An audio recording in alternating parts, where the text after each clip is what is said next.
Mungu tena kwa kutuwezesha kuwepo imani mwake jioni ya leo. Funika macho yako nikaombe kwa ajili ya ibada hii ya sifa. Mungu wetu na Baba yetu, tunasema ni asante tena kwa sababu umetuwezesha kuingia imani mwako jioni hii ya leo.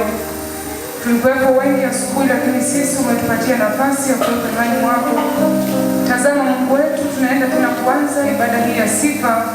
Tunakualika ukae katikati yetu ukituongoza na kutuwezesha. Usitupite kila mmoja wetu mahali hapa. Kupitia jina la Yesu niomba na kushukuru. Amen. Amina. Tufungue tenzi namba 26. Baada ya tenzi, Ebeneza ataimba wimbo mmoja, kisha ushirikiano utamalizia.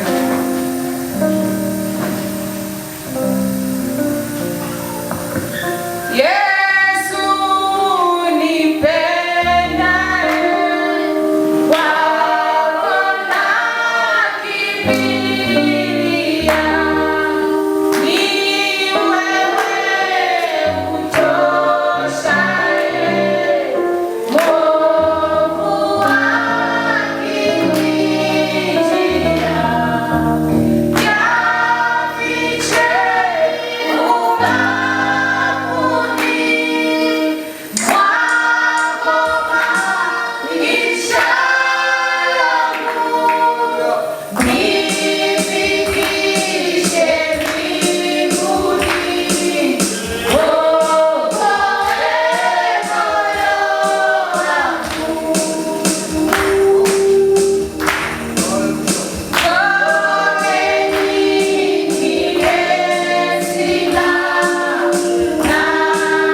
unaweza Bwana, unaweza Bwana, unaweza mambo makuu, unaweza Bwana, unaweza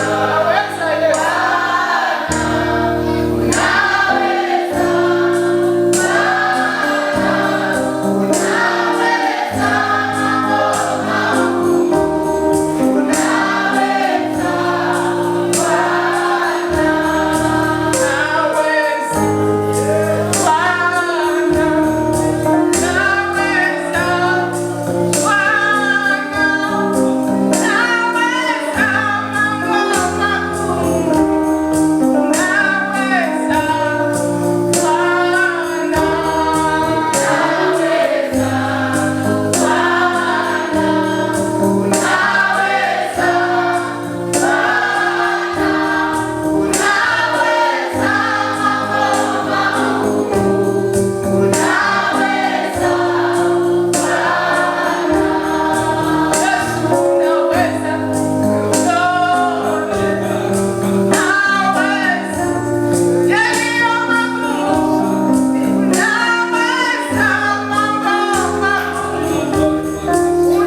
Wakati mwingine tunaingia kwenye matoleo, andaa sadaka yako, tumtolee Mungu wetu anayetupenda.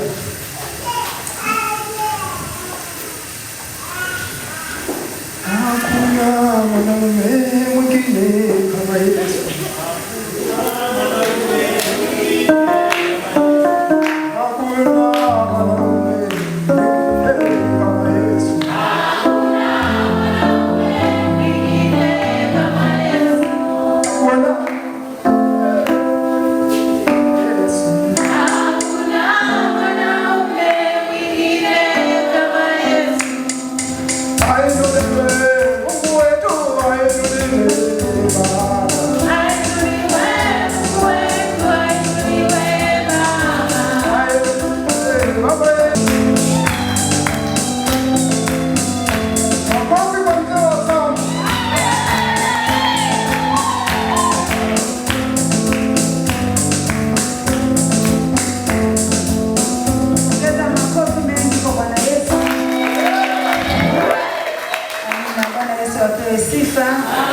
Namshukuru Mungu tena kwa neema ya pekee. Niulize kama yupo mwenye ushuhuda, upunge mkono nikupe nafasi. Kama upo mwenye ushuhuda, karibu.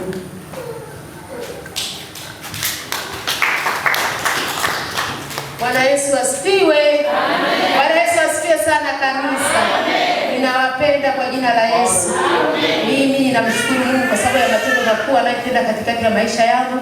Sio nime Bwana sifa. Amen. Mungu akubariki mama. Yaani wewe umeniwahi. Na mimi ushuhuda wangu ulikuwa ni huo. Amen. Huyu Mungu ni wa ajabu sana. Ina maana mimi na huyu mama Mungu ameangalia afya zetu na uzima. Bwana sifa. Amen. Nami pia namshukuru Mungu kwa ajili ya uhai na pumzi ambayo naendelea kuwepo. Sio kwamba mimi na mama yangu pale kwamba sisi ni watakatifu kuliko wengine au tunafanya mambo mazuri sana. Hapana, ila ni kwa huruma zake. Mungu ameamua tuendelee kuwepo. Vinginevyo tulitakiwa tuwe kaburini. Lakini kwa neema yake bado tunaendelea kupumua. Lakini hili namshukuru Mungu pia kwa ajili ya kanisa letu. Wanasema mwenye macho haambiwi na mwenye masikio kanisa letu linakuwa. Nafikiri wewe mwenyewe unaona kwa wale ambao wamekuwepo asubuhi moto jinsi ulivyowaka. Kuanzia kwenye sifa mpaka kuja kwenye neno lenyewe. Unaona waimbaji wetu, unaona vipao mbalimbali ndani ya kanisa. Maana yake ni kanisa linazidi kukua. Lakini zaidi yote tumuombee Musa. Mwenda Musa ni nani? Musa ni nani? Tumuombee Musa. Musa ni nani? Bwana harusi mtarajiwa. Musa ni nani? Mchungaji. Pigie makofi. Mchungaji ndiye mbeba maono. Ndiye ana fimbo. Kwa hiyo tumuombee. Na baba mchungaji, kama itakupendeza kabla hujaanza neno, wala wako dakika 5 tukuombee. Maana wewe uweze kujisemea, "Naomba mniombee." Lakini sisi watu tunamkimbia yeye afanyeje? Wewe na sisi kabla hajaanza neno, kama itakupendeza baba, dakika 5 tu tumuombee mchungaji na mama mchungaji. Amen. Na uzima tulio nao ni neema inayotoka kwa Mungu. Bwana Yesu asifiwe sana. Amen. Basi fungua moyo wako nimlete baba. Karibu baba. Amina. Bwana sifiwe. Amen. Nasalimu katika jina la Yesu. Amen. Tunamshukuru Mungu kwa jioni hii ametupatia nafasi tumekuja tena kumwabudu. Amen. Tulikuwa wengi asubuhi, lakini hii ndio safari. Kwa hiyo lazima kila mtu anafika jioni, mwingine akapata majukumu fulani ayamalizie.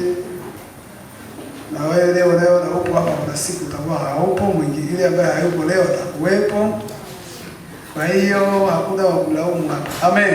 Amen. Sisi tunamshukuru Mungu kwamba tupo tunaenda mbele. Amen. Yule mama na nini nilikuwa nimesema aimbe na mbele asubuhi. Sasa mtoto amelala mikononi. Utamsumbua. Alafu baada ya pale atakapokuwa naimba yule, tutaunganisha na Michael Silau na mkewe hapo. Waimbe na yeye aingie kwenye YouTube, wakirudi kule Geita wale wanajicheki kwamba baada hii ya tarehe fulani tulikuwa pale. Itakuwa inaongeza hamasa ya kuangalia mtandao wetu. Kwa hiyo niweke sawa wanangu. Amen.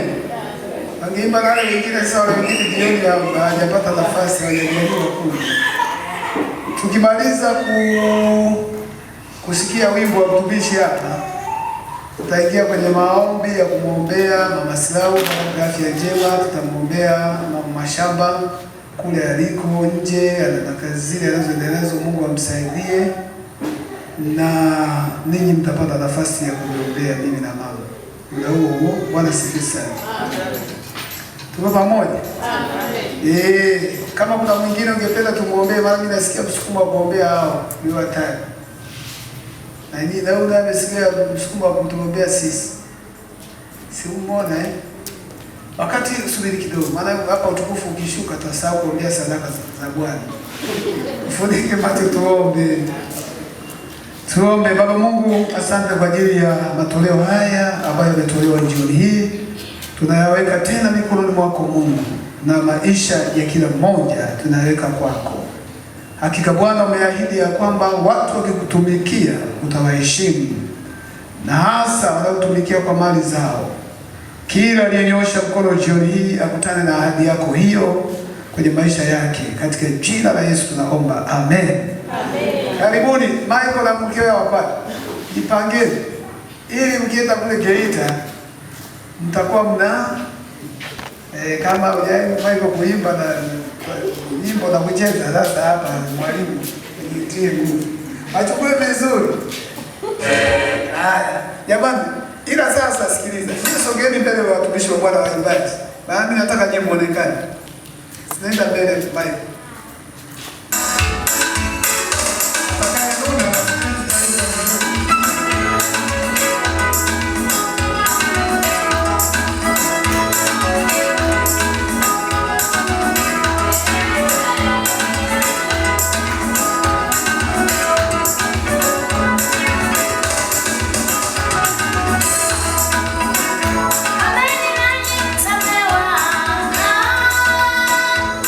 Thank you.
vigelegele kwa Yesu jamani.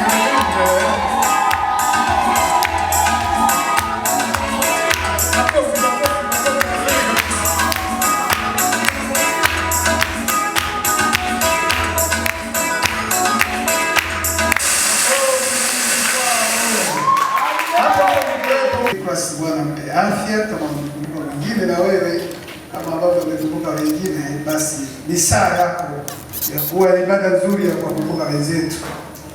Baba wa mbinguni tunakuabudu, Baba wa mbinguni tunakuabudu, Baba wa mbinguni tunakuabudu.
Ni baraka sana. Biblia inasema tuombe nasi tutapokea katika jina la Yesu Kristo, sawa na maneno ya wimbo wa watumishi wako walioimba jioni hii ya kwamba tumeomba Baba na wote wa watumishi wako tuko hapa jioni hii, tunaleta mzetu, tunaleta maisha yao,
katika kuomba, kwa maana Mungu unatamani wale wanaokuomba na wanaokutafuta.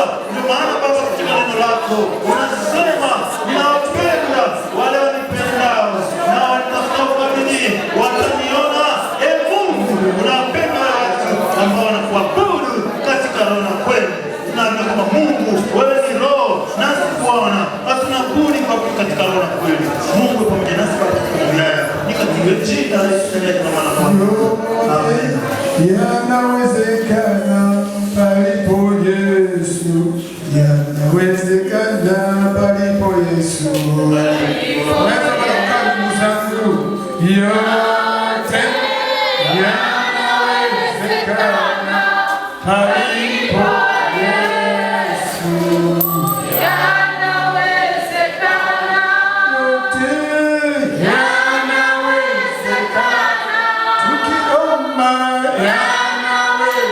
yanawezekana palipo Yesu, yanawezekana.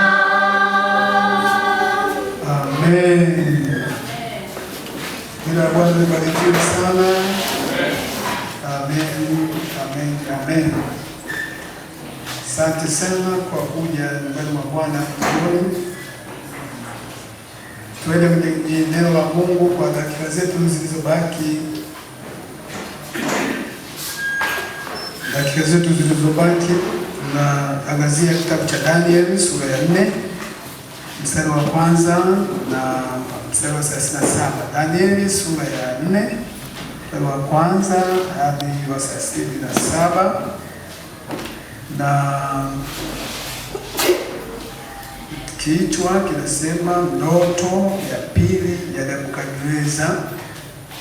Ndoto ya pili ya Nebukadneza, Danieli 4:1 hadi 37. Ndoto ya Nebukadneza.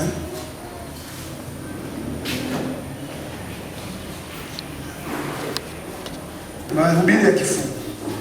Tunaweza kusema mahubiri ya kifungu maana yanajikita sana kwenye sura moja, lakini tutataka kutagusa sehemu nyingine, lakini yanajikita sura moja ambayo inasema ndoto ya pili ya Nebukadneza. Kwa wale tunaohudhuria tukisoma kitabu cha Danieli tunapata nini? Historia. Tukisoma kitabu cha Danieli cha Isaya tunapata nini? Maonyo. Maonyo hapa, historia, jinsi ambavyo kina Danieli walikutana na mambo kadha wa kadha na Bwana aliwafanyia nini. Ndio mambo tunayozungumzia katika utangulizi. Hebu soma kidogo na mistari, tutaisoma pale mbele, labda tusomee mmoja kwa ufunguzi, mstari hata wa kwanza na wa pili na wa tatu tu, alafu tuendelee tutanani pale mbele.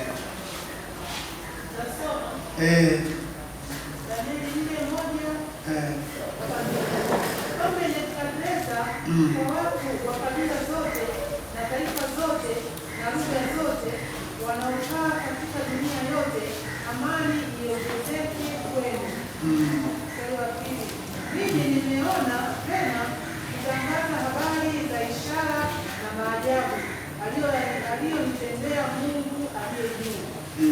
Asante sana. Bwana Yesu asifiwe. Hapa katika utangulizi tunasema hapa napo panatupatia historia ya mambo yaliyompata Danieli. Danieli si unajua alikuwa Wayahudi wacha Mungu.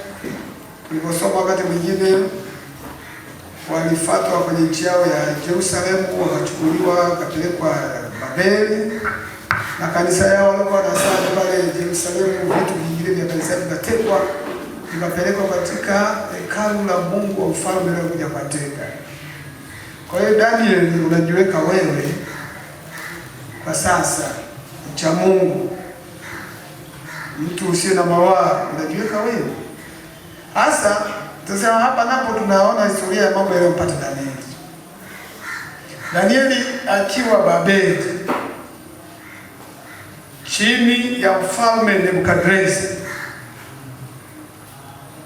Ndio Biblia inataka kutufundisha kitu hapa.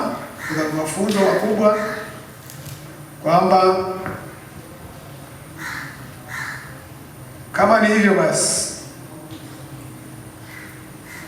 kwanza kabisa huyu mfalme Nebukadreza alikuwa katili. Yemsema alikuwa katili, alafu muovu, alafu ana nguvu nyingi. Hizo ndio sifa za nani? Mfalme nani huyu? Katili, muovu, nguvu nini? Tunasema nguvu nyingi sio za mwili tu wa kupigana, za kijeshi. Asubuhi tulikuwa tunajifunza Herode, si ndio? Nilisikia nafundisha mama. Herode naye alikuwa katili. Yule Herode ambaye Yesu alizaliwa akamkuta, alikuwa katili. Niliwahi kuambia alikuwa na wake wangapi? Shasahau kila kitu. Herode aliamrisha watu wa kuanzia miaka 2 kwenda chini. Alikuwa katili. Aliwakatili wake zake karibia wale 10. Huyu naye alikuwa mfalme. Sasa huyu pia Nebukadreza alikuwa mfalme katili sana, lakini mwovu sana, lakini ana nguvu nyingi. Kwa hiyo ujue Danieli alikuwa katika mazingira gani? Danieli aliishi chini ya huo utawala wa mfalme katili, mwovu, lakini ana nguvu nyingi. Lakini mji wenyewe wa Babeli ambapo walikuwa mfalme na wakatawala, lakini pia Danieli alikuwa kule. Waandika walikuwa ni mji wa bahari, tusemeje? Mji wa Babeli ulikuwa ni wa kifahari. Unajua kwa kawaida wanadamu wanapenda kukaa pazuri, si ndio? Kijiji chochote kiwa na wageni kiko dormant. Kijiji chochote au kitongoji kinachohamiwa na wageni kinachangamka. Mkoa wowote usiohamiwa na wageni kutoka mikoa mingine wakachanganya mkoa huo unaweza kuwa dormant pia. Lakini mkoa unaokuwa na watu changanyikeni unaweza ukaamka, si ndio? Kama hujafanyia research wewe fanyia tu hiyo utafiti utaona. Na watu hupenda kuhamia sehemu penye changamko la kibiashara, kiuchumi. Na wengine wachungaji hupenda kufungua makanisa sehemu wanajua hapa kuna watu waenda kufungua. Sasa kama tukifungua kwenye mji, wilayani, mkoani, akimwambia nenda vijijini kwenye kitongoji za hamna wito hapo hapo.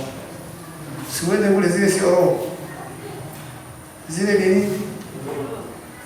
nenda kule. Kaombe Mungu mvua zinyeshe huko kufanana kama mjini. Mwambie mwenzako kitu unaenda wapi? Mwambie mwenzako kitu unaenda wapi?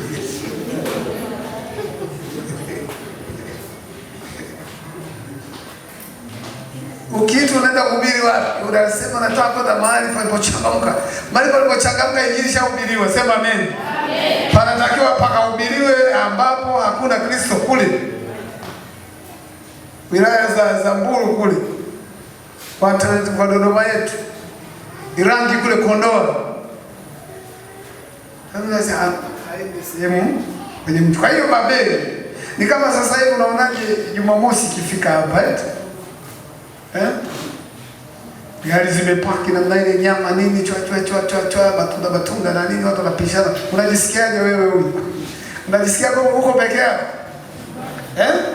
Kila mamwenda unakuta bado mtandika nani, yaani hata masaa yanapitaje haijulikani, anashangaa imekuwa usiku, anakusanya anarudisha. Lakini mweke sasa hivi pale akae asubuhi mpaka sasa hivi, si mtampiga na picha. Kama mama anafanyaje kwenye jua kali, lakini siku zile Jumamosi unajua kwa kuna jua kali. Hamna, yaani unashangaa saa 6 imepitaje, saa 10, 11, 12 kumekuwa jioni, si ndio? Kwa nini? Kwa sababu hapa pana kitu fulani katika mji. Wengi wanatoka mahali wanakuja kuenjoy, sio? Sasa ndio hivyo sasa. Huo mji wa Babeli ulikuwa wa kifahari sana. Hasa kwa sababu ulikuwa wa kifahari sana, hasa barabara zake za hewani. Mji ulikuwa na barabara za hewani. Sisi tu tumejengewa zile za Dar es Salaam zile. Unahitaji Kiingereza? Haya hivyo zile pale Dar es Salaam. Maana sisi wasifesa tumejengewa. Tukaambia mwenda pigia hata picha. Siku moja nilipofika pale, sasa nilishapotea kwanza stendi ya kwenda Ubungo ni ipi. Sasa nikiangalia juu barabara, nikiangalia barabara, nikasema wale wangu hapa leo unafanyaje? Dar es Salaam pale kwenye yale hayo uliotaja mtumishi wa Mungu, barabara za juu. Nikaanza kwanza na inapatia wapi? Maana ndio nimefika mara ya kwanza, alafu kaambia kaona boda. Ndio acha nikombae na boda. Boda yeye njoo bwana, bungo. Basi nimelishusha kutoka huko Gongo la Boto kule mbele kabisa, sio wapi kule ndio nimetoka, nimelishusha hapo. Bado alfajiri. Ningeboda bwana, niliboda wewe ndani bwana. Hata sirio ndio, lakini bahati nzuri kwa Mungu anashangaa Ubungo siku zile. Kwa hiyo ukifika sehemu iliyoendelea nzuri inavutia, si ndio? Kwa hiyo hata kule kulikuwa kuna barabara za hewani. Sasa zile barabara za Babeli ndio miongoni mwa maajabu ya dunia ya siku hizi. Wale kujifunza maajabu ya mangapi ya dunia? Ndio naita mangapi? 10. Sawa. Labda mmoja hapo huenda labda hizo nazo barabara za huko za hewani za Babeli kama sivyo, lakini nilisema zile barabara za juu zilikuwa ni mojawapo ya maajabu mangapi? Maajabu ya dunia wakati ule, sema. Sasa jaribu kufikiri mfalme kama miaka hiyo alikuwa amejenga barabara za kupita juu, alikuwa na hali gani? Ndio wakati akiangalia nchi zingine zinatembelea barabara za chini. Nchi gani imejenga barabara bustani za kuning'inia hewani? Ilikuwa ni Misri au wapi? Inaning'inia hewani. Yalishakuwa maajabu tosha duniani. Bwana Yesu asifiwe. Kwa hiyo kwa sababu hiyo basi, hebu soma neno la Mungu katika Zaburi ya 49:12. Zaburi ya 49:12. Kwa hiyo ilikuwa ni nchi muhimu. Na ndio maana kwenye baba yangu jadi sehemu yoyote, hata pakiwa senta hapa na banana hapa. Senta hapa banana. Na banana. Zaburi nani anafika asome?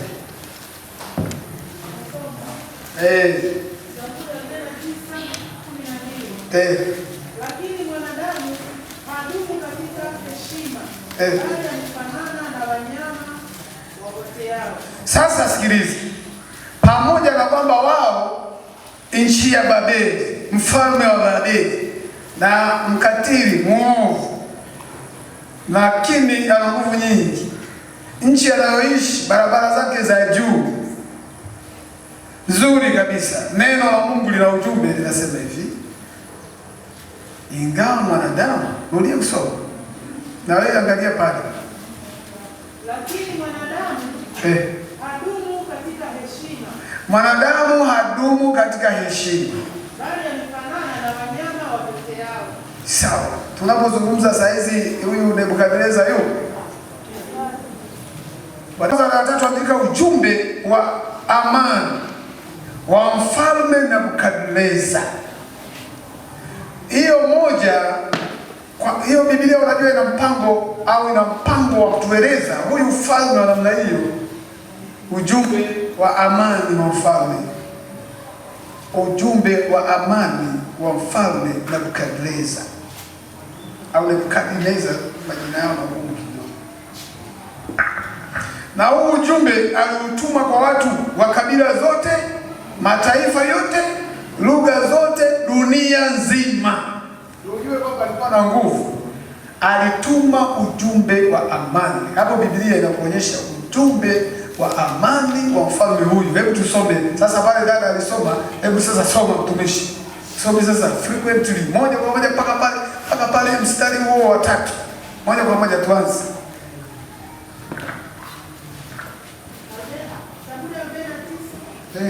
Na 1 hadi 3 mzee, tunataka kurudie 1 hadi 3 katika Daniel sura ya 4. Mwingine aliyepo amefika ndio. Na turudi sasa Daniel. Kule tunasema mwanadamu hadumu katika heshima, atapotea kama vile mnyama anayepotea. Na sisi ni wanyama vile vile. Soma mtumishi. Mfalme Nebukadneza kwa watu wa kabila zote na taifa zote na lugha zote wanaokaa katika dunia yote, amani iongezeke kwenu. Mimi nimeona vema kutangaza habari za ishara na maajabu aliyotendea Mungu aliye juu. Ishara zake ni kubwa kama nini, na maajabu yake na uwezo kama nini. Ufalme wake ni ufalme wa milele, na mamlaka yake ni ya kizazi hata kizazi. Hiyo ni salamu za nani? Za mfalme Nebukadneza kwa watu wote, kabila zote, lugha zote. Kwa nini alifanya hivi? Anajaribu kutaja pale kwamba mimi nimeona nitangaze habari za Mungu huyu, maana nimeona. Kwa nini aliona hivi? Si hapo juu tumesema ndoto yake ya pili, si tunaelewa Haya, sasa yeye shikilia hapo kwamba hizo ni salamu au ujumbe wa amani kwa mfalme nani? Nebukadneza. Kwa nini alitoa ujumbe wa amani? Anamtaja Mungu. Mstari wa 4 na wa 18 andika historia ya ndoto ya mfalme. Mpaka aje afike afanye hivi, alikuwa amefanyaje? 4 mpaka 8 andika historia ya ndoto ya mfalme. Historia ya ndoto ya mfalme hapo. Ndoto yake aliyoiota mfalme ndio ilipelekea mpaka afike pale. Tukishaandika historia ya ndoto ya mfalme, na mmoja wetu anaweza akasoma, sio mingi sana au ni mingi kidogo, lakini hebu twende tu, wasomaji wazuri, twendeni. Mimi Nebukadneza nalikuwa nikistarehe katika nyumba yangu. Sasa sikiliza sasa vizuri kabisa, huku kinafuatilia kwenye Biblia. Anaeleza huyu Nebukadneza, Mungu aliruhusu waandike hizo. Twende na mtumishi. Mimi Nebukadneza nalikuwa nikistarehe katika nyumba yangu. Nikistarehe katika nyumba yangu ya enzi ya utawala ikulu. Nikaota ndoto iliyonitia hofu, mawazo niliyokuwa nayo kitandani mwangu na njozi za kichwa changu zikanifadhaisha. Basi nikatoa amri kwamba wenye hekima wote wa Babeli waletwe mbele yangu ili kunijulisha tafsiri ya ndoto ile. Ndipo wakaingia waganga na wachawi na wakadhara na wanajimu, nikawahadithia ile ndoto, wao wasiweze kunijulisha tafsiri yake. Bali hatimaye Danieli akaingia mbele yangu, ambaye jina lake ni Belteshaza, kwa kufuata jina la Mungu wangu. Tena ndani yake inakaa roho ya miungu watakatifu. Leo zingatia ndani ya Danieli unaona kama ni roho gani? Kuna waganga wachawi walikuwa wameletwa, lakini baadaye akaja Danieli ambao ndani yake kunakaa nani? Nikamhadithia ile ndoto nikisema, Belshaza, mkuu wa waganga, kwa sababu ninajua ya kuwa roho ya miungu watakatifu inakaa ndani yako. Roho ya miungu wa namna gani? Jamani, tutanoti hiyo roho ya miungu iliyokaa ndani ya Danieli, miungu wapi? Twende ndani yako, na ya kuwa hapana neno la siri likushindalo. Niambie njozi za ndoto yangu niliyoiona na tafsiri yake. Njozi za kichwa changu kitandani mwangu zilikuwa hivi: naliona na tazama, palikuwa na mti katikati ya nchi, urefu wake mkubwa sana. Mti ule ukakuwa ukawa na nguvu, urefu wake ulifika mpaka mbinguni na kuonekana kwake mpaka mwisho wa dunia. Majani yake yalikuwa mazuri na matunda yake mengi, na ndani yake chakula cha kuwatosha watu wote. Wanyama wa kondeni walipata uvuli chini yake, na ndege wa angani walikaa katika matawi yake. Kila kitu chenye mwili kilipata chakula kwake. Nikaona katika njozi za kichwa changu kitandani mwangu, natazama mlinzi, naye ni mtakatifu, alishuka kutoka mbinguni. Akapaza sauti akisema, ukateni mti huu, yafyekeni matawi yake, yapukusieni mbali majani yake, na kuyatawanya matunda yake. Wanyama naondoke hapo chini yake, na ndege katika matawi yake.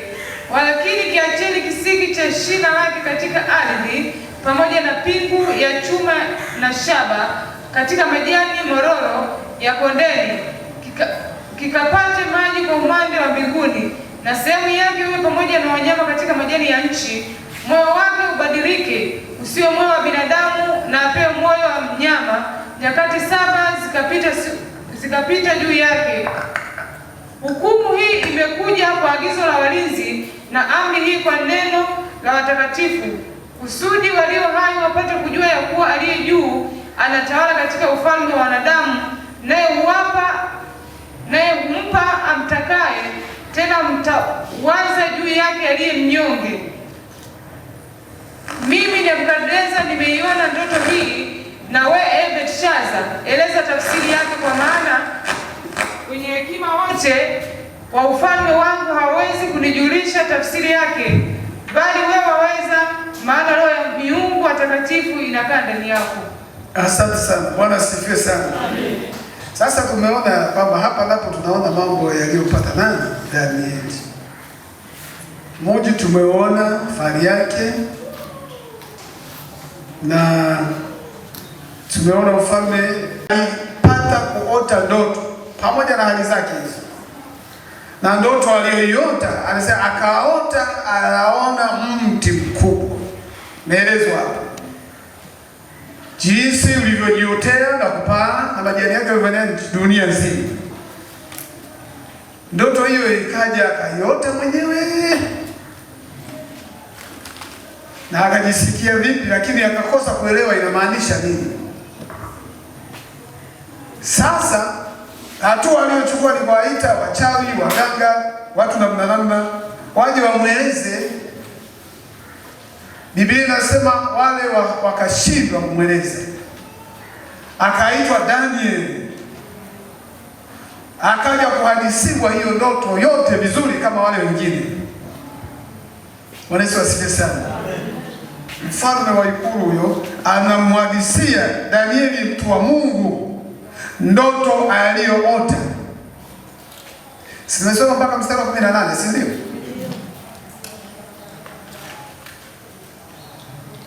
Ule mstari wa 16 pekee kusoma.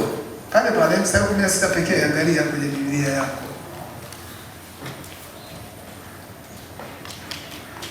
Moyo wake ubadilike, usiwe moyo wa binadamu, na apewe moyo wa mnyama. Nyakati 7 zikapita juu yake. Sasa yule mfalme aliyekuwa stadi na mwenye sifa zile, Mungu alipoona ameendelea katika hali zile, aliamua kumpa uchizi. Mfalme alipata nini? Mfalme mbili aluke na akili. Moyo wake uwe kama wa mnyama. Wanyama wajengi nyumba, wanyama hawavai nguo. Watu tu ndio wanajitahidi, analimbwa anajaribu kuishonea nguo na nguo yenyewe haikai. Si unaona kwenye YouTube mnyama ajishughulishi na nyumba, jua lake, mvua yake, upepo yake nini. Akasema lazima mtu huyu ambaye anaonekana katika dunia ameenea, amekuwa na fahari kubwa, barabara zojenga zinapita juu. Sasa na tabia zake ni hizi, ninaruhusu uchizi, kuruka na akili kuingie ndani, awe kama mnyama. Kutoka Ikulu. Sasa pia maana wamekaa watu wazima au za nyumba nzima, wa baba na mama na ndugu na nani mashangazi, wamepiga hesabu hapa hatutoki. Atuele twendeni kwa muongo fulani. Mganga naye akienda na akilimu. Wale wa mbingu na nchi. Jivunie imani yako ulioirithi ya Bwana Yesu, ya kila Danieli. Pigie Yesu makofi. Anasema niite nitakuitikia, nitakuonyesha mambo magumu sio ya jua. Unaweza kukutana na jambo zito sana, hata akikuita mganga atapiga ramli zake zisipate majibu, lakini ukiwa na Bwana, Bwana atakuongoza hii ni nini na hapa ni kitu gani. Amen. Na utakuwa salama. Sisi tunaelewana? Hivi wewe ni imani yako ni zaidi ya unaofikiri au ni zaidi ni sawa na unaofikiri? Hapo swali nalielewa. Imani yako ni zaidi ya unaofikiri au ni sawa na unaofikiri? Chagua jibu moja zaidi. Narudia. Imani yako ni zaidi ya unaofikiri au ni sawa na unaofikiri? Nataka mimi tujibu kubwa la pamoja. Chagua jibu sahihi. Jibu sahihi ni lipi? Ni zaidi. Sikia nakwambia, imani yako ni zaidi ya unaofanya nini?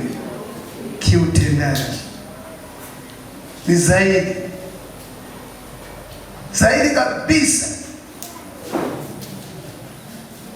Ila watu wanaweza wakatembea akasema mimi nilivyo hivi ndio hivi. Kumbe hapana.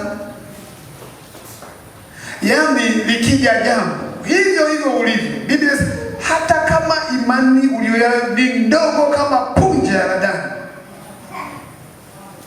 hata kama imani yako jambo lolote litakapokuja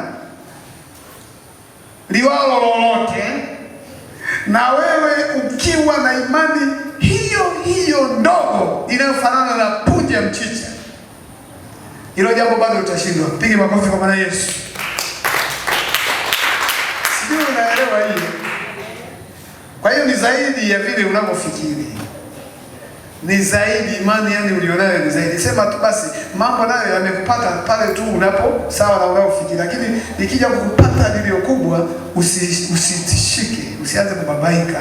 Elewa hii imani yangu hata kama ninavyomjua Mungu hivi ninavyomjua Mungu.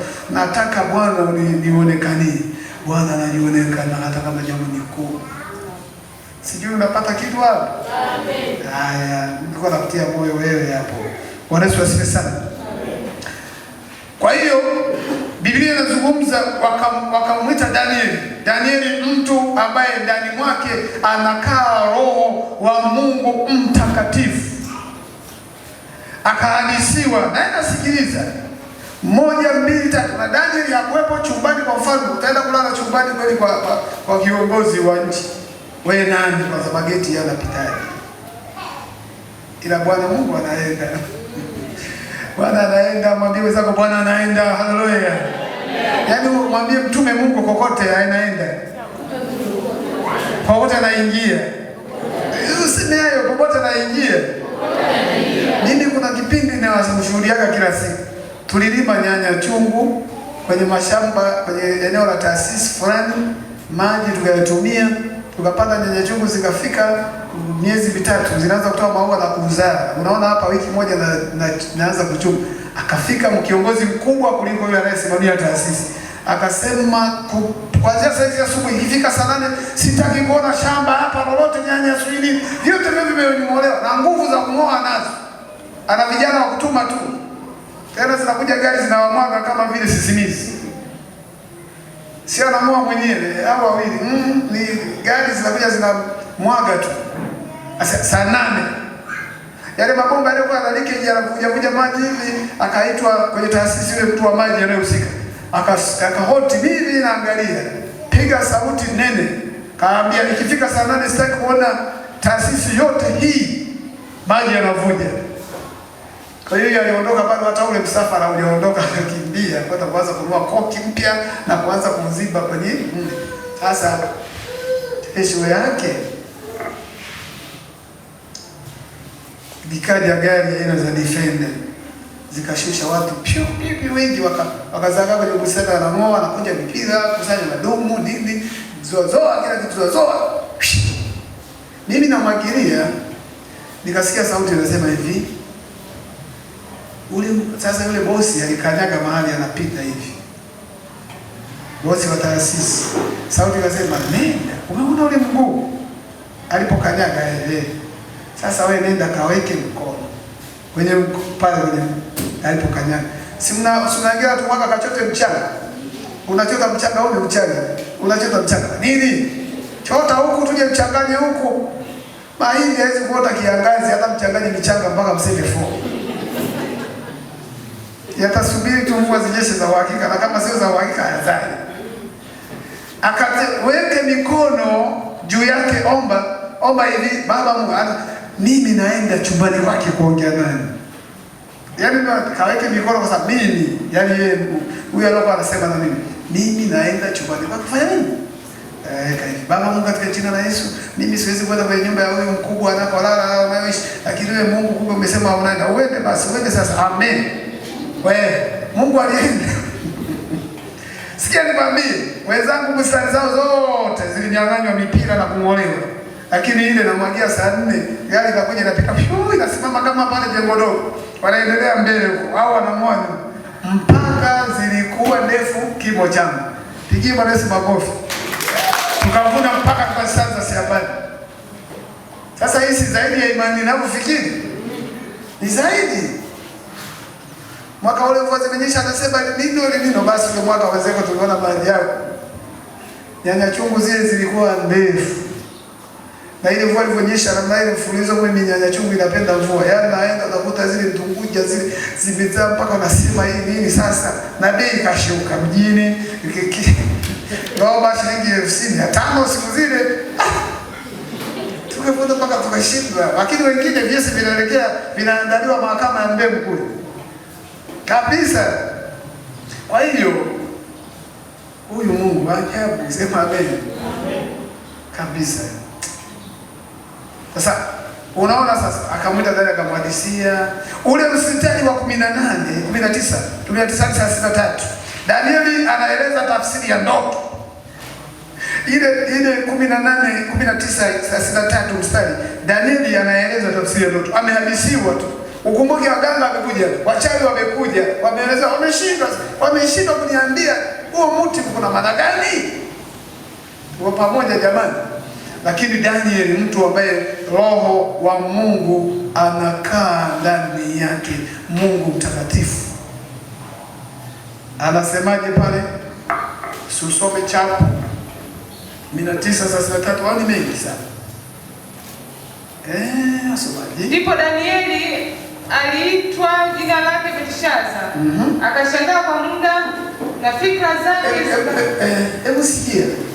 Usome Biblia kwa kuelewa, ujaribu kuona picha hiyo. Akasema ni akashangaa kwa muda.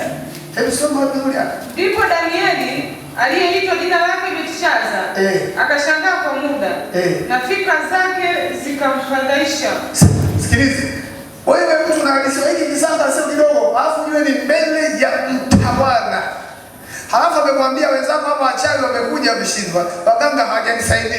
Umekuja wewe. Anasema hata yeye alipomaliziwa kuhadisiwa, yani alijikuta kwanza anamshangaa, ni kama anadua, mimi nafanya nini mimi? Na yeye akaingia katika fadhaa na fadhaika. Hii inafanya nini hii kitu sasa? Twende, tuendelee mbele. Mfalme akajibu akasema, Belteshaza, ndoto ile isikufadhaishe wala tafsiri yake. Belteshaza akajibu akasema, bwana wangu, ndoto hii iwapate wao wakuchukiao, na tafsiri yake iwapate adui zako.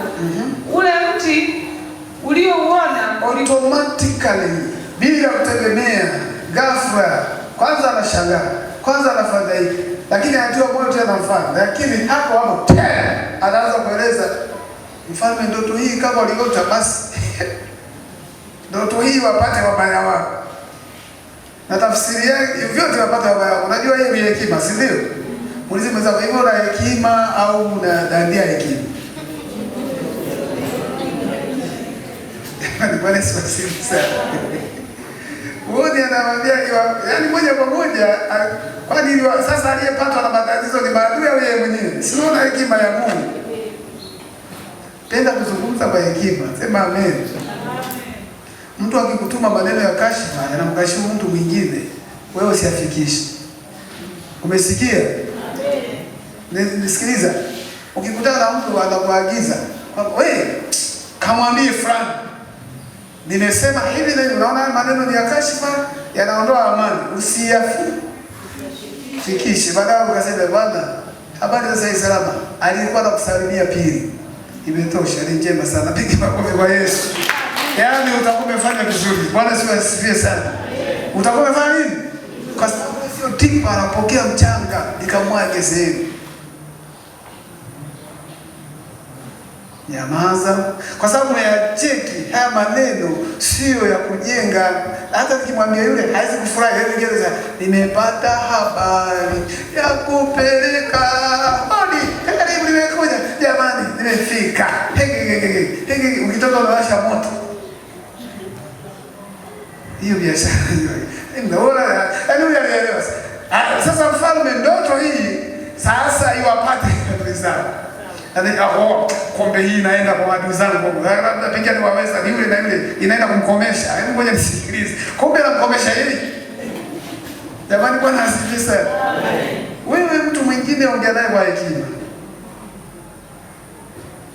Au nyamaze kama unaona hii, unanyamaza tu. Heli lawama.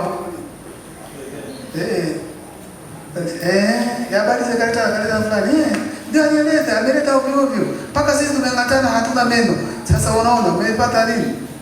Fezea, lakini afadhali waumie. Kwa nini kutuma kusema? Ambia na sina mdomo na simu zipo, ungepiga mwenyewe. Nitumia hekima. Ndoto hii impate adui zako. Twende. Mstari wa 20. Sawa. Ule mti uliouona uliokuwa ukavuni na kuonekana kwake mpaka dunia yote, ambao majani yake yalikuwa mazuri na matunda yake mengi, na ndani yake chakula cha kuwatosha wote, ambao chini yake wanyama wa kondeni walikaa, na ndege wa angani walikuwa na makao yao katika matawi yake. Ni wewe mfalme, uliyekuwa na kupata nguvu, maana ukuu wako umekuwa na kufika mpaka mbinguni, na mamlaka yako yamefika mpaka mwisho wa dunia. Tena kwa kuwa mfalme alimwona mlinzi, naye ni mtakatifu, akishuka kutoka mbinguni akisema, ukateni mti huu mkauangamize, ila kiacheni kisiki cha shina lake katika ardhi, pamoja na pingu ya chuma na shaba katika majani mororo ya kondeni, kikatiwe maji kwa umande wa mbinguni, na sehemu yake iwe pamoja na wanyama wa kondeni, hata nyakati 7 zipite juu yake. Tafsiri yake ni hii: mfalme, umesikia? Kwanza kitu cha kushangaza hapa, Danieli alirudia kimoja kama alivyoshuhudia mfalme, akakistaja naye kimoja sawa bila kuacha hata kimoja, alafu anampa tafsiri. Nayo ni amri yake aliye juu, iliyomjia bwana wangu mfalme. Imekujia wewe mfalme, amri ya Mungu, ya kuwa utafukuzwa, utakuwa kichao, utatoka hapa ikulu, mbali na wanadamu, na makao yako yatakuwa pamoja na wanyama wa kondeni, na kwenda kuishi porini, na utalazimishwa kula majani kama ng'ombe. Utakula mikate ya hapa kwenye kiti cha enzi, utakwenda kula nyasi huko. nao utatiwa maji kwa umande wa mbinguni, na nyakati 7 zitapita juu yako, hata utakapojua ya kuwa aliye juu ndiye anayemiliki katika ufalme wa wanadamu, naye huwapa yeye amtakaye awaye yote. Ili ujue kwamba kuna Mungu yuko juu, maana hujui. Bwana sasa, lengo la Bwana huyu mfalme aliyekuwa amekuwa na fahari ile ajue ya kwamba yupo aliye juu. Sawa? Na kwa kuwa waliamuru kukiacha kisiki cha shina lake, sawa, ufalme wako utakuwa imara kwako, baada ya wewe kujua ya kuwa mbingu ndizo zinazotawala. Mpaka kwanza ukasafe polini, hiyo muda ule utamkwa, utakapojua ya kwamba wewe yuko Mungu aliye mbinguni anatawala, ndipo utarudi, kwa sababu ile kisiki kilichobakishwa kibaki ndio utawala wako tena utaanza. Sasa hii mara hii utakuja kutawala umeshakuwa na akili. Twende. Kwa sababu hiyo mfalme, shauri langu nipate kibali kwako, ukaache dhambi zako kwa kutenda haki. Sawa. Ukaache maovu yako. Nasikia wewe anahubiri na Daniel. Asema shauri langu ili na mimi nipate kibali kwako. Uache dhambi ukatende haki. Ukaache maovu yako. Waache maovu yako. Kwa kuwahurumia maskini. Wahudumie maskini. Wahurumie maskini. Sawa, wasi kiongozi. Uende ukapata kuzidishiwa siku zako za kukaa raha. Ili upate siku zako za kukaa raha, fanya haya. Mstari 28. Sawa. Hayo yote yakampata mfalme Nebukadneza. Baada ya miezi 12 alikuwa akitembea ndani ya jumba la kifalme katika uchizi unaanzia sikia. Yupo kwenye nyumbani mwaka atembea. Uchizi unaanza sasa.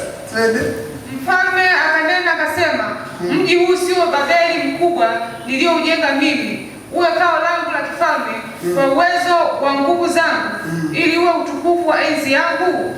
Hata neno lile lilipokuwa katika kinywa cha mfalme, sauti ilikuja kutoka mbinguni ikisema, mfalme Nebukadneza, maneno haya unaambiwa wewe mfalme, huu umeondoka kwako, nawe utafukuzwa mbali na wanadamu, na makao yako yatakuwa pamoja na wanyama wa kondeni. Basi. Kwa hiyo wakati anaishi anatembea kwenye jumba la kifalme, siku moja akaanza kuropoka, mji wa Babeli sio mji wangu, niliujenga mimi. Hapo shida ikaja. Mwambie kiburi, mwenye kiburi anashushwa. Bwana Yesu asifiwe sana. Yaani kwa lugha nyingine, kama tungeanza kusema mambo ya kujifunza, iwavyo utakavyokuwa ulivyo, ni vizuri kujilinda na kiburi milele. Tunaelewana? Jamani, Biblia inatufundisha ni vizuri kuepuka kiburi kabisa. Hata kama unafanikiwa vipi, hata vipi, baraka za kuzunguka vipi, kwa sababu umtukuze Mungu akupae haya. Usije huyu hapa pana mafundisho mengi sana. Akawa chizi mfalme. Yakobo 4:6. Yakobo 4:6. Uzuri unaona wao uliokoka, wewe usijani, kuna jambo unaweza kuja kuulizwa swali zito ukatoa maneno mazuri, jiamini, una kitu umebeba vizuri. Yakobo soma mtumishi. Lakini utujalie sisi neema iliyozidi. Kwa hiyo usema Mungu huwapinga wajikuzao, bali huwapa neema wanyenyekevu. Mungu huwapiga wajikuzao, yeye anawapa neema wanyenyekevu. Huyu baba wa watu jamani, alienda porini akakaa anakula majani. Unajua alikula majani, Biblia inatuzungumza kama ng'ombe.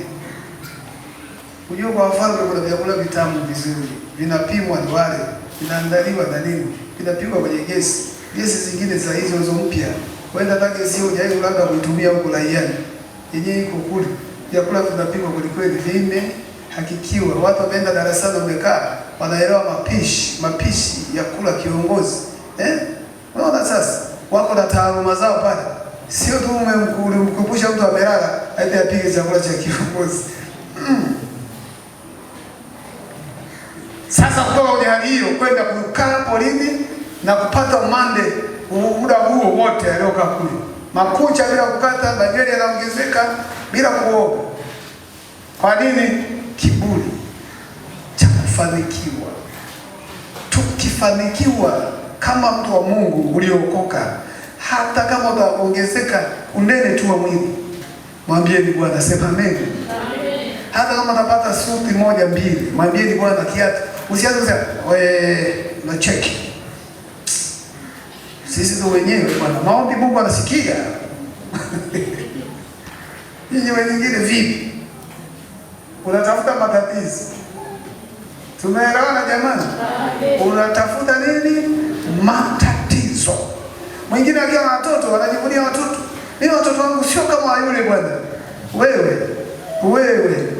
Hicho Kiswahili Mungu anafanyaje? Sasa aliyekwambia wote wanafanana ni nani? Mwingine anasimama mbele ya watu anadisia tu watoto wake. Watoto wangu. Wewe waache. Unayemwadisia unamjua. Sasa unadisia mwenzako mwingine hana mtoto. Unamweka wapi roho yake? Haya unaposema. Msema kuna kiasi kama mambo yote.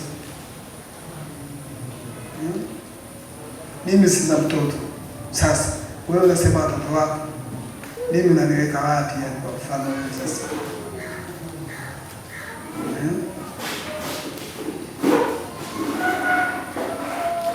Bwana huwa shusha wengine. Kwa mfano alikuwa na falme tumeexpand kabisa dunia nzima. Kaambia utajua kwamba yuko Mungu, sasa aongozane na kutawala. Nitakung'oa kwenye kiti, lakini nakiacha utarudi tena ili ujue utakapo akili yako kujua kwamba kuna Mungu anataka. Na ndio maana sasa baada ya kurudi kule ndio akaja kuandika hizo salamu kwenye dunia nzima. Si unaelewa? Huo mstari wa kwanza na pili, salamu za amani, anatukuza Mungu, aliandika baada ya kuedibishwa kule na kurudi ikulu ndio anaandika sasa. Jamani, anatuma salamu zangu ili jumbe wangu wafikie kabila zote duniani, watu wa lugha zote duniani, niwafikie juu ya Mungu huyu anayeabudiwa kwa kina Danieli. Mungu huyu mimi amenifanya, anachojieleza pale. Kwa hiyo pale sio mapambo hapo kwenye Biblia, ni mambo yanayoeleza hata sasa. Sema amen. Unatakiwa usome ujue, Bwana nijalie Bwana roho ya unyenyekevu. Acha dhambi zako ukatende haki. Unakumbuka alimwambia Danieli na yeye. Pia alikuwa sio mtu wa dhambi Danieli. Mtu ambaye hatendi dhambi ni wa muhimu mbele za Mungu na mbele ya jamii sana. Tunaelewana jamani? Kwa lugha nyingine, ninyi watu wa Mungu mnatakiwa mtatue matatizo na changamoto ya watu watawala mbalimbali. Sio kwa criticize. Wewe ni nani sasa? Wewe ni nani sasa? Na hiyo ni alama ya kiburi pia. Unapokuwa wewe unaanza kuwa nani? Na ni alama tena ya kiburi kingine. Wewe mche Mungu, sema amen. Kwa hiyo huyu akamwambia, mfalme akawa chizi, amondoka. Barabara zile za juu hazikumsaidia. Ndio anakuja kutoa ujumbe. Kwa hiyo sura unyelewe maudhui yake kwamba hivi kumbe hapa nasemaje, pana mafunzo gani hapa. Ndio hivyo. Mwisho pale katika sura yako Bwana haimzuii Bwana kufanya chochote. Amekupamba kwa baraka hizo alizokupamba. Baraka hizo hazimzuii Bwana kufanya chochote. Umetoka kwenye ukoo fulani wenye majina, hiyo mwenzako haimzuii kufanya chochote. Unaishi nchi ipi sijui, hiyo nchi haimsaidii kufanya chochote. Cha msingi hatusiende kama mzungumza, maana atatuzidi. Ila tukijizidi atatupandisha juu. Yote ulionayo mrudishie Bwana utukufu. Mmoja wenu unapoendelea kukua, mrudishie Mungu, msilewe. Tumekuwa na shughuli nyingi. Sasa biashara tunagusa tu. Mandazi makanga saa moja, saa 4 yameisha. Matunda ukipita site 2 3 unauza. Papai na manani, inafika saa 4 zimeisha. Mihogo kutoka mjini kuja ukaanga hapa. Na kabili. Kwa hiyo sisi tunaendelea vizuri. Mambo ya kanisani mmeisha. Mmefanya. Lakini tufanye biashara pamoja na Mungu kwa unyenyekevu. Sema amen. Pigie Bwana Yesu makofi mengi sana.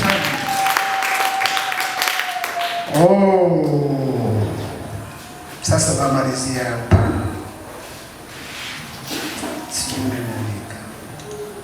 Andika mwisho katika kipindi hiki au mwisho wa kipindi cha dhiki kuu, mwisho wa kipindi cha dhiki kuu ile inayokuja, mwisho wa kipindi cha dhiki kuu, ulimwengu utachanganyikiwa. Mwisho katika kipindi cha dhiki kuu, ulimwengu utachanganyikiwa. Ndio dhiki tunaisubiri hapo mbele. Ulimwengu utachanganyikiwa, lakini cha kufurahisha,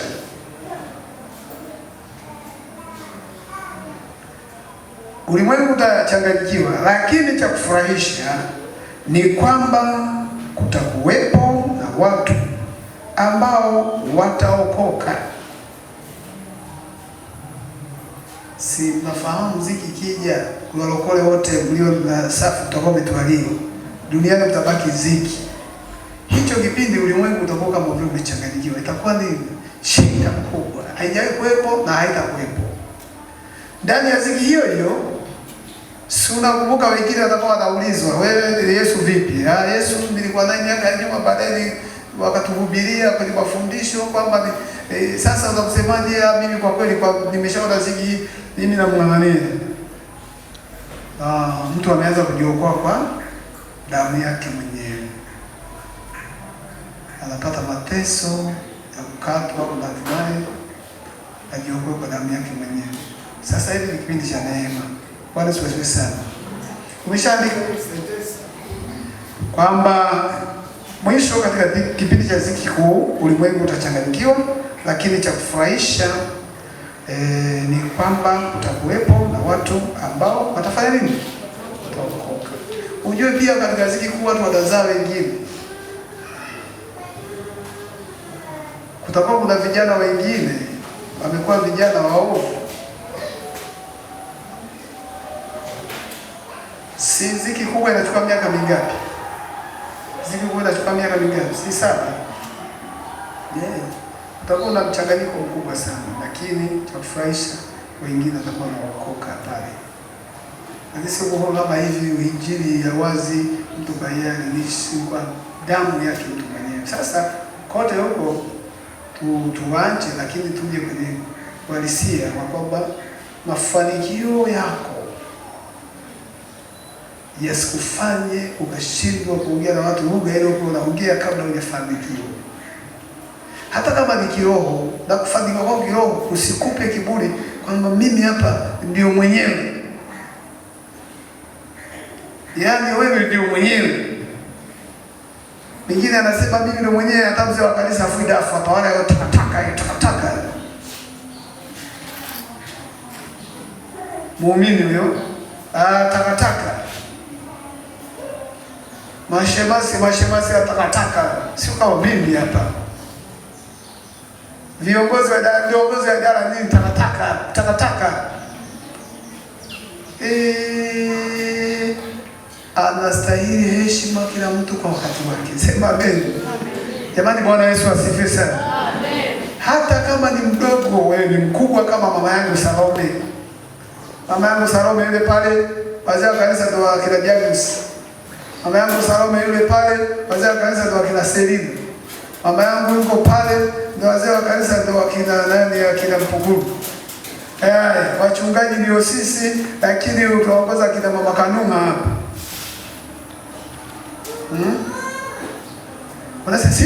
Wanasema kaa. Haya, tupige makofi. Wana hapa tumainua mzee wa watu na mke wao. Imbeni hapa. Watu wameimba tu. Amerudi, lakini si mchongozi mchungaji. Jamani, Bwana asifiwe. Mungu atusaidie wote, hatujafika, si ndio? Kwa hiyo jifunze mafanikio yanapokuja. Unaweza kuboreka mpenzi bwana. Hujajua tu bado unaenda kuboreka. Ukiboreka kiasi utakachoboreka, jinyenyekeze. Bwana asije akakupa uchizi. Mwambie mwenzako, Bwana asije akakupa uchizisha akili zako. Maana anaweza kuchizisha. Tuko pamoja. Tusimame, Mungu atubariki sana. Asante sana. Twende kwa Yesu mimi nawe, njia atuonya tuijue, imojuulina wenyewe, paasema na furaha tutaiona,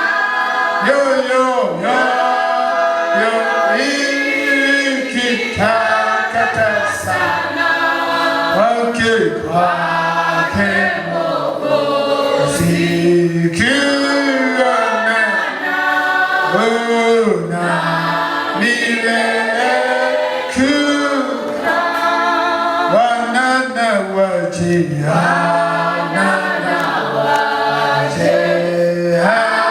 twambia furahini mukisikia ndiye mfalme wetu pia, ona tumtisho furaha tutaiona,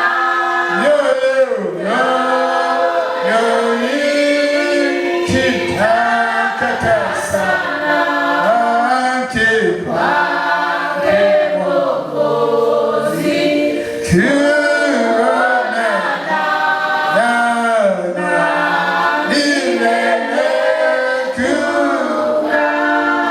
wangojeani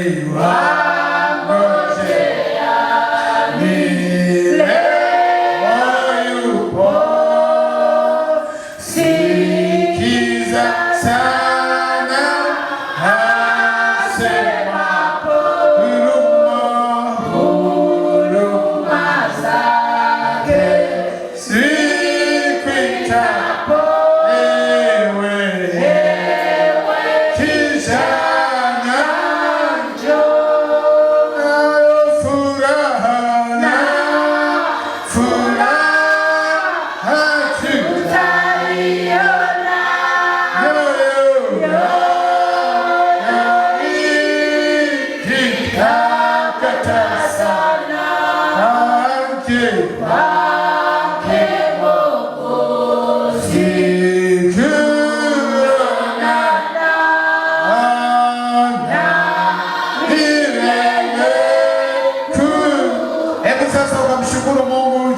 Bwana aendelee kukusaidia, akuokoe na kiburi, uwe mtu mnyenyekevu. Baba Mungu, katika jina la Yesu, asante Bwana kwa ajili ya saa hii, asante kwa ajili ya jioni, asante kwa ajili ya neno lako Mfalme ambalo tumelisoma, ya kwamba umetuita, umeweka roho njema ndani mwetu. Roho ya Mungu Mtakatifu inakaa ndani ya mama huyu, roho wa Mungu Mtakatifu anakaa ndani ya baba huyu, roho Mtakatifu anakaa na muamini ili kupambana na hali yoyote ya changamoto, ya kwamba inaonyesha ya kwamba hakutakuwa jambo gumu litakalo kumshinda baba huyu, kwa sababu ndani yake iko roho njema. Kutakuwa na jambo gumu la kumshinda mama huyu, kwa sababu ndani yake iko roho. Tusaidie Bwana, tukae jawabu la watu wengine tutakapokutana, wanakuwa katika shida, watakapokuwa katika changamoto mbalimbali. Bwana, tuwaeleze na kupitia uwezo wa roho wako, tuwaeleze salama ni ipi, salama ni ipi, njia inayopata ni ipi. Kwa jina la Yesu, mjalie kila mmoja kujitambua ya kwamba yeye ni wa tofauti. Ndani anaishi roho wa Mungu anayeweza kuongoza, anayeweza kupambanua mambo, anayeweza kufungua mafumbo.